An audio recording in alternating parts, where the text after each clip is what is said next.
I'm in a dungeon. I can't see very well. Let's keep moving. Things are jumping out, big spells, fighting evil creatures, killing people. Things are appearing and doing headshots. Things are rising from the dead, and you are into it. Hunted's a fast-paced game with a lot of depth.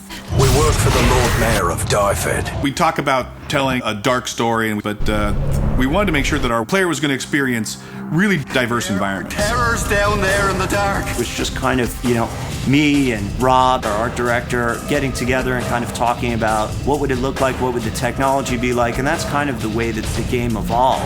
When we first started working on the project, it was important to come up with a style that wasn't as clean as classic high fantasy games can be. We know the place. I just felt like a true Middle Ages-like era would be dirty, things would be worn, untended, and so things are crumbling and falling apart. We try to tell the story with the environment. The wear and tear, the grime we put on it, we try to give that sense of history. You come into an area with ancient ruins of some civilization that used to live in an area, but it's about giving the world this richness and this life that is larger than the span of the game story we're telling. There are different engines that people use for different things in the gaming business. In this particular case, we use the Unreal Engine. Our focus going into this project was actually try to do what Unreal does best. Third-person shooter games and games that involve cover. And if you are moving forward into landscapes and environments, the Unreal Engine does it perfect. So what that did was allow us to spend 100% of our efforts on game design and graphic fidelity. Throughout the game, whether you're underground or above ground, you'll come around a corner and get these just amazing views. We wanted to have a heavy element of verticality in our levels. As a ranged character, sometimes being up in a post is the better area because you can get a view. As more of the melee character, you can sit there and protect that area. Use a little help here. Well, this is one of the final areas. When we first started, we talked about doing a tower and doing something big, but it's been done so many times, and we thought, let's do a giant pit instead. There might be a little bit of a spider problem down here.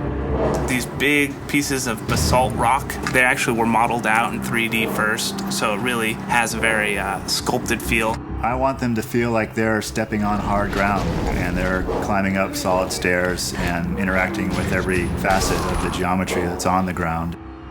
We need to be at the Fountain of Alicia by morning. It's not so typical in a console game to be able to create your own world. But I can't thank you enough. What happens if I could build my own dungeons? And that was the founding principles of Crucible. What we allow the players to do is, jump in there, grab these unique levels that we created, put them in a map, populate them with the enemies you want and the way that you want, and create an experience for somebody else. There's a whole list of parameters that they can put on, whether it's timed or how many waves of enemies. We just give the user the ability to be the game maker. At first, when the idea was pitched to me, I actually thought we were crazy. Those beasts are everywhere. So this team goes in there, and they're actually making the levels awesome. What we ended up designing was actually a very cool system. When users fire it up for the first time, they're not going to be intimidated, and it's very straightforward to use.